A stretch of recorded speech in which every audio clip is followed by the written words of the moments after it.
Right now, DPW has a 24/7 staffing plan ready so that there will be no time during this state of emergency when the city is uncovered. The Atlanta Department of Transportation crews have already cleared bridges and curb inlets where we expect to see flooding. Chainsaw crews are on standby, ready to respond quickly to downed trees. Also, barricades have been strategically positioned for rapid deployment. Our E911 group has implemented their severe weather action plan, and operators are prepared to shelter in place as needed. Also, thanks to the Westin Hotel, they have stepped up and offered to house our E911 staff as needed as they work around the clock. Atlanta Fire Rescue Department is prepared to assist with everything from swift water rescues to downed tree removals if necessary. They've got their vehicles fueled up and ready to go. And the Atlanta Police Department is prepared to respond to any safety emergencies throughout the storm. Chief Shearbaum has already deployed extra supplies to precincts, and shelter-in-place locations are being identified for essential staff. ATL 311 is activating outside of its normal business hours from 12 midnight to 7 a.m. on Thursday, giving Atlantans 24-hour access to information. Again, ATL 311 will operate for 24 hours starting at midnight tonight. And we're giving our remote, is it tonight or is it tomorrow night? Tomorrow night. I got my days right. And we're giving our remote staffers MiFis and Wi-Fis just in case they lose power. At Hartsfield-Jackson Atlanta International Airport, they already set in motion plans for flight cancellations and the possibility of stranded passengers. Concessionaires are planning to stay open as needed to accommodate passengers and crews and workers there. We've also made sure that there will be additional people on hand to continue to clean all of the terminals and concourses. Also, all activities at parks and recreation facilities are canceled for today and for Thursday. Again, parks and recreation facilities are canceled for today and Thursday. We will have a comprehensive list of openings and closings and schedules on atlga.gov. Again, that's atlga.gov, our website. And let me remind our residents to text the word notify ATL, one word, notify ATL, to this number, 24639, to sign up for emergency alerts. You can get alerted as we continue to offer up information. Notify ATL to 24639. Lastly, the City of Atlanta's offices has asked non-essential employees to work from home for their safety tomorrow. Again, work from home tomorrow to all Atlanta offices for non-essential employees. Ms. Burks, did I cover everything? Our COO Burks is here. Did I cover everything? Yeah, I think you covered everything. Okay. All right, good deal. Now I will address any questions, and we have our team members here that can also address any questions that the media may have. Any questions? I guess for those senior citizens, I imagine that would be a point of emphasis. Maybe if you have a neighbor or a family member who may not be as mobile, is that an area that you have directed any special resources or?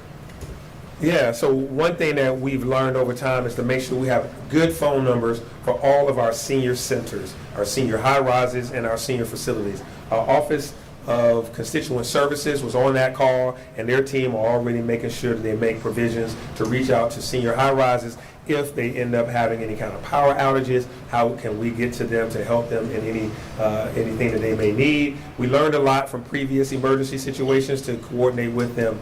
Atlanta Fire Rescue Department, of course, obviously is a great line of defense in being able to communicate directly with community members if they have power outages or downed trees. And we've also already been in contact constantly with Georgia Power should individuals, whether they're seniors or otherwise, have power outages in their community, so that Georgia Power can then go out there and cut down tree limbs as well as restore power as quickly as possible. So, Mayor, we know. Yeah. So, Mayor, obviously, you call this unprecedented. I mean, what truly are we expecting tomorrow when it comes to streets, rains? I mean, have we ever seen anything like this here in the city? Well, I can't go as far back beyond where I would have been as alert about it as I am now, but I can tell you this is a state of emergency by the state of Georgia. We're seeing the effects of heavy rains that are coming our way. We have seen it move from a tropical storm to a hurricane. There were some estimations earlier that it was just going to be a tropical storm. Now it is indeed a hurricane. And this is, and you know, let me not get too far out on a limb, Felipe and Asher, but this is the culmination of two storms at once. There's one that's, of course, coming from the Gulf and one that's coming from the West. So we have that culmination that can make for a pretty hostile event and bring about a whole lot of rain. A lot of flooding is the potential there. High winds are also of concern. We've seen these in times past, so we're asking everybody to think about everything that you have, from your pets to your patio furniture to any kind of thing that's outside. Think about events that you may be planning for tomorrow afternoon, tomorrow evening. With high winds, heavy rain, you may want to postpone those events and make sure they either move indoors or that you postpone them altogether. So this is, while it may be unprecedented, it's definitely a set of events that we take very seriously and want to make sure that our residents, businesses, and visitors prepare for. Mayor, have you looked at any past events to help inform you on how to prepare for this one? I mean, I know like last year around Clark Atlanta University, there was some flooding there. Yeah. So maybe that's been a point of focus to go back into problem areas in the past. Vine City, they've had historic flooding in the past. The city's taken measures to shore up some of that. Do you use past events to help prepare for this? Absolutely. We use past events as the ones that you've mentioned. Atlanta's hilly. We're a city of 1,000 hills, as it's been called before.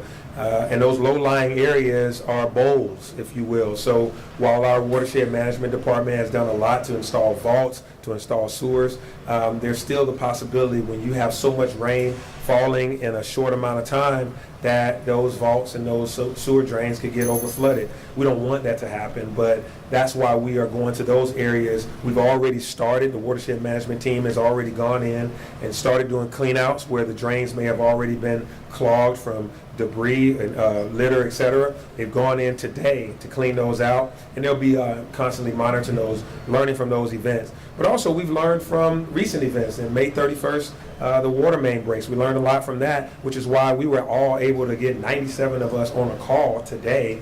And also on that call, most of the departments were already had their pre-event planning models, had their preparations. They didn't have to be told what to do. They were already prepared based on the preparations from our emergency preparedness team.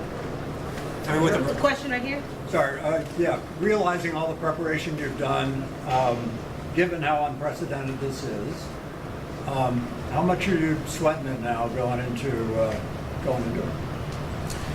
Well, you know, you can't predict the weather. If we did, you know, we wouldn't have, you know, these big weather swings that we have.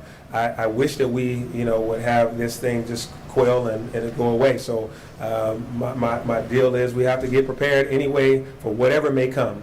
So we prepare for the worst and hope for the best. And so for us, we are getting everybody ready. This whole team here, we know that we're opening a joint operations center tomorrow morning at 7 a.m.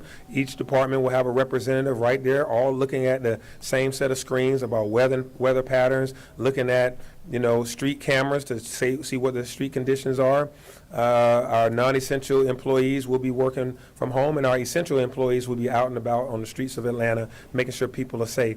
So I'm not sweating it because I got a whole bunch of other people that's going to be sweating it, and they'll be giving me updates throughout the night and throughout the day. But I think we're much better now than we've ever been to be prepared for these things. Last question? Mayor, do you know what's going to be done to reach out to the homeless communities so these people may not even know the storm's coming? Yeah, absolutely. I actually would like for, did you want to answer that, Asher, or the team about, oh, you want to? Yeah, Ms. Burks, you can talk about that. Sure. Thank you for the question around our unhoused population in the city of Atlanta. We have been working very closely with Partners for Home. As you know, some time ago, as a part of our bridge efforts, we had a partnership with Wellstar and using their facility for our homeless population. We have requested and been approved of an extension of that with Wellstar. And so between housing our unhoused at Wellstar as well as our parks and recreation centers, we have 3 of them that are ready to open if needed. That's the Selena Butler Park Recreation Center, the Old Adamsville Recreation Center, as well as the Central Park Recreation Center in the event we need that for overflow. Thank you. Thank you all. We'll be in touch again if we have any additional updates.